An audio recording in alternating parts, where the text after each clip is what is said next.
Welcome. In this video, we're going to talk about what gas pressure is, what causes it, and how we represent it visually in a particle diagram.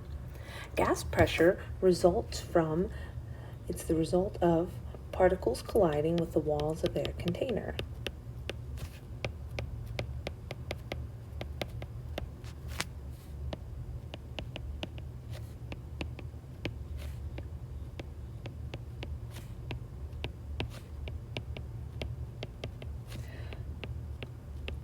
And a concept related to gas pressure is the idea of what a vacuum is. And I'm not talking exactly a vacuum cleaner, but a vacuum is defined as a space devoid of all matter. So a location where there's absolutely no stuff.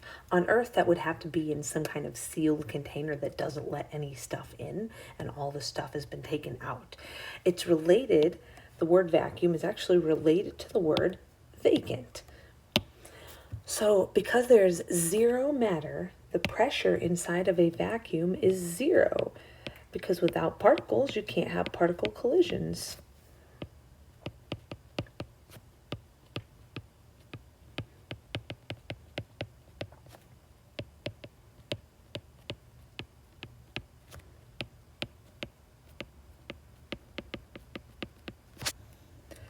We will talk in a future video more about how gas pressure is measured, but for now I'm just going to mention a couple of units of pressure that we will see in this chapter. And it's good to know there's about 4 different units of pressure that we will encounter.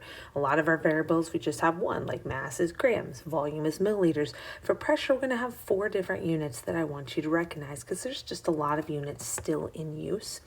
And it's good to recognize all 4 of these as being ways of measuring pressure, because it will help you identify when you look at a problem that a quantity is in fact a pressure measurement.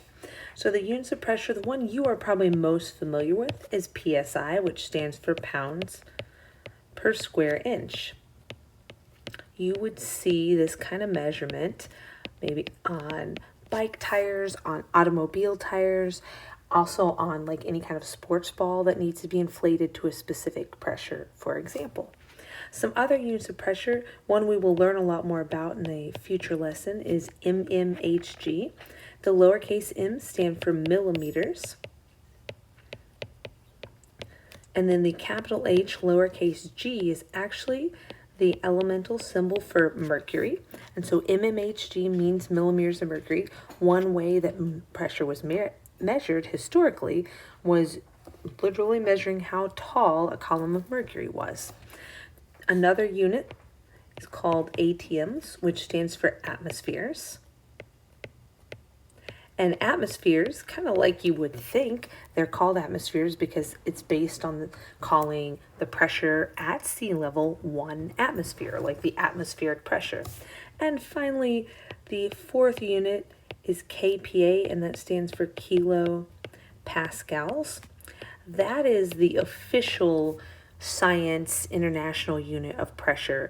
It's much more common to see in physics. It doesn't have as much of a historical context, but it's defined in terms of other units, and that would become more important, especially in a physics class.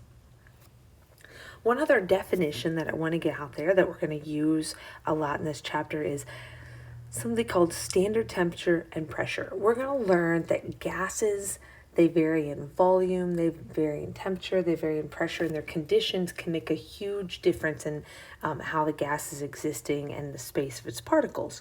So when you do an experiment in a lab in Antarctica with gases and a lab in somewhere tropical, your results are going to be different. So the scientific community has agreed upon a standard temperature and pressure at which to compare any kind of experiments that involve gases around the world. So standard temperature for gases is defined as 273 Kelvin or 0 degrees Celsius. And don't worry, we will also learn more about what Kelvin is in a few days. For now, I just want to get the definitions down in your notes. Standard pressure is 760 millimeters of mercury, or in units of atmospheres, it is 1 atmosphere. 1 atmosphere is equivalent to 760 millimeters of mercury. We've already established that we're going to use little swooshies to indicate how fast or slow a particle is going. Now, pressure is caused by collisions between particles and the walls of their container. So we're going to make pictures that make it look like particles are colliding with the walls of their containers. So if we've got some particles here, if I draw a particle like this second one that I just drew, maybe even put a little star there, we could call that a smashy, or just a collision, a place where the particle ran into the wall. And hopefully it looks like it did. The particle looks like its trail hit the wall and then it bounced off and it's going in a new direction. So if we are trying to represent a picture of something that has a higher pressure, we would show more of the particles colliding with the walls of their container. We've got like 3 smashed particle collisions in that picture. And if we're trying to show something that has a lower pressure, then we would draw maybe out of 4 particles, maybe only one of them is having a collision. So in a particle diagram, the higher pressure is going to be represented by more collisions with the walls of the container, and a lower pressure would have fewer collisions with the wall of the container. When we blew up our classmate the other day, we talked about the fact that you are surrounded by air right now, and it's slamming into you from all directions at all times, and you just don't notice it because really you're used to it always being there, and you're used to it being always the same, about the same pressure. You notice the effects of atmospheric pressure when you maybe go to a higher altitude and your ears pop, or you go up in an airplane and your ears pop because the pressure outside of your ears is changing. Kind of like with temperature, with pressure, like we notice changes in pressure, especially when the pressure outside of our body is different than the pressure inside of our body. But first, we want to make sure we understand what we mean by atmospheric pressure. So if you are standing down here, like on the earth at ground level, all these dots represent particles in the air.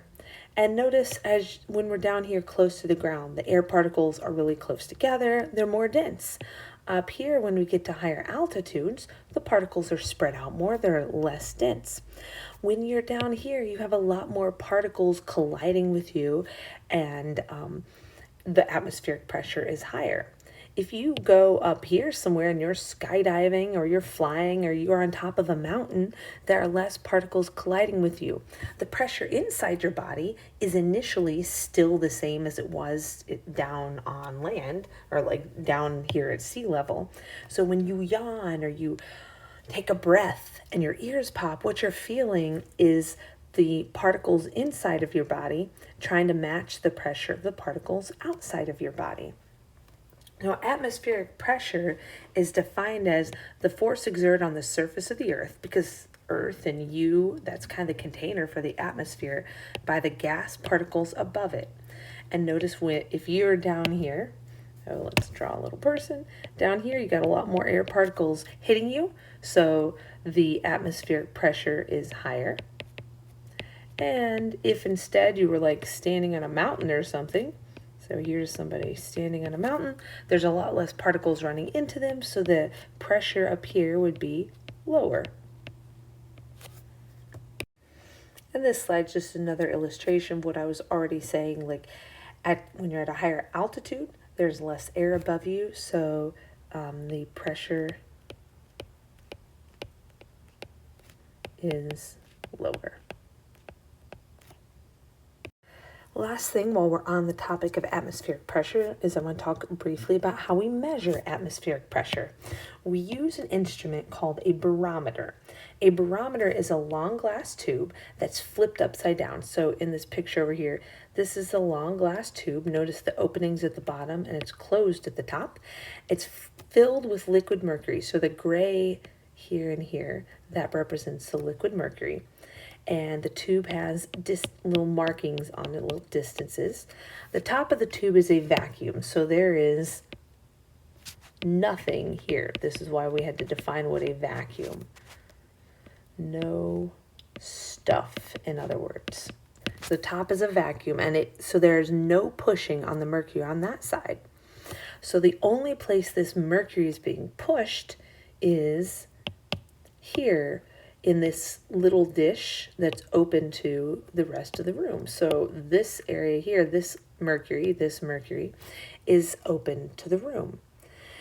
So if there's nothing in the tube and we've got particles pushing here, the higher the atmospheric pressure is, the harder the air particles are going to push. And when they push down, kind of like we saw with the skinny tube with temperature, but there's nowhere else for the particles to go, so the mercury starts rising up the tube. When the atmospheric pressure is higher and the air particles in the atmosphere are pushing down more, the mercury in the tube rises higher.